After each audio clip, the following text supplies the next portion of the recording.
Colonne 27, cylindre A de Gudea, à Lagash, vers 2100 avant notre ère. Dernière phrase de la colonne 26 pour une meilleure compréhension.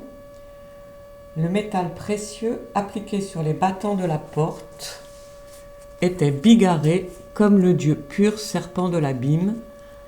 Le Shalal du temple était pur à l'égal de Kesh ou d'Arata. Le Chagar du temple, comme un fauve terrible, regardait le pays. Rien ne le dépassait. Les Ninous, son éclat couvrait les contrées comme un manteau. Le temple pur, édifié vers le ciel, orné d'un enduit, brillant comme une lumière de l'éclat du ciel, ce temple, sa face était comme une grande montagne fondée en terre.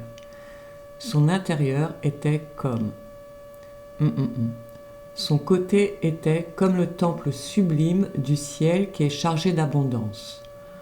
Son dos était le lieu du jugement des Anunnaki. Dans son hydromel était... Dans ses pins était l'abondance des dieux. Le pieu sacré, fixé dans le temple, était pareil à l'oiseau divin Imjiji, qui avec le serpent de la montagne, les Ninous, son éclat était pareil au qui sort du fleuve de la plaine. Son roi, le seigneur Ninjirsu, en son cœur pur, l'a élu. Un enduit, le Patési, a versé sur son sommet. Colonne 28.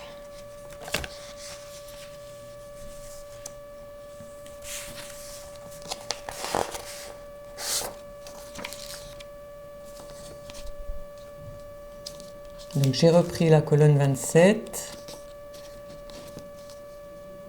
Et maintenant, nous passons à la colonne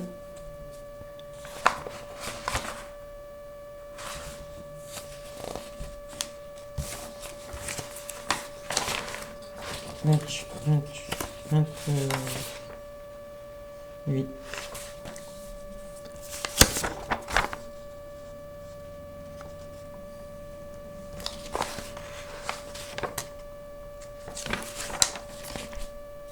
Gudea, de l'éclat du ciel, l'a orné. Dans la maison des bœufs, dans le Kirmaou, étaient entassés des grains de Guggal et de Shugal. Dans le Jirpana, il y avait des bœufs à manger, des moutons à manger. Dans les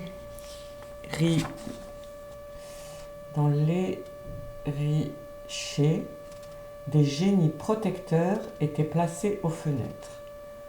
Le Messag était comme une montagne plantée de vignes dans les maisons des épices. C'était comme le tigre lorsque ses os grossissent. Dans le trésor, il y avait des pierres précieuses, de l'argent, du plomb. Point. La maison du char était comme une montagne établie sur le sol. Le portique de la lyre était comme un bœuf mugissant. Sur le parvis avaient lieu les prières saintes accompagnées du son des cymbales. Le réservoir de pierre étendu dans le temple était comme une montagne étendue magnifiquement.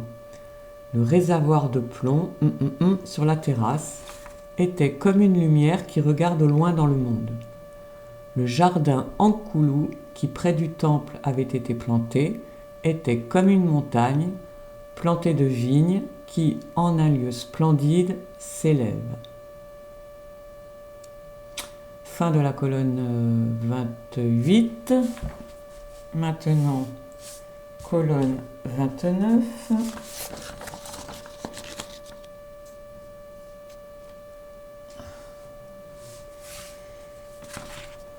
Les 7 stèles dressées dans le temple étaient conformes à ce qui par le roi avait été délibéré.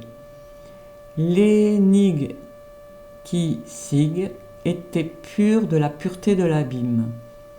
Le bassin de pierre placé dans le temple était comme la maison pure du Pashishu où l'eau ne cesse de couler. Le Badshi Anna, où demeurent les colombes, était comme Eridu, où un bon dans l'Eninu des colombes brillèrent.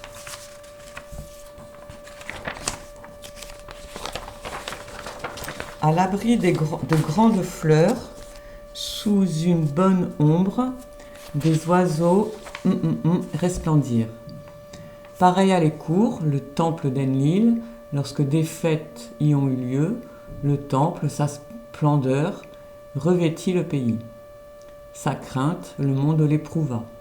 L'Eninu couvrit les contrées comme un manteau. Colonne 30.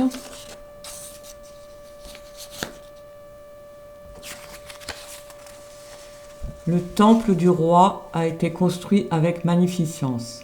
Le dieu Ninjizida en a construit le soubassement. Gudea, Pathésie de Lagash, en a fixé le témen. Le temple, qui comme le dieu soleil brille dans la contrée, qui comme un grand bœuf, qui comme un feu de joie éclaire toute chose, qui comme une belle montagne est chargé de magnificence, qui est placé en objet d'admiration. Ce temple de l'Eninu, remis en place, ô Ninjirsu, glorifie-le, le temple de Ninjirsu, glorifie-le pendant sa construction. Voilà. La lecture du cylindre A est terminée. Et donc nous avons découvert la reconstruction du temple de Ninjirsu près de Lagash par Gudea qui régnait vers 2100 avant notre ère au sud de Sumer. Ninjirsu, c'est le site actuel de Tello.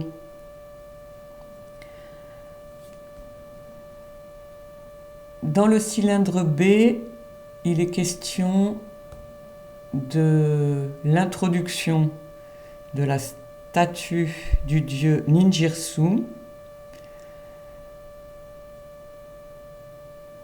de Eridu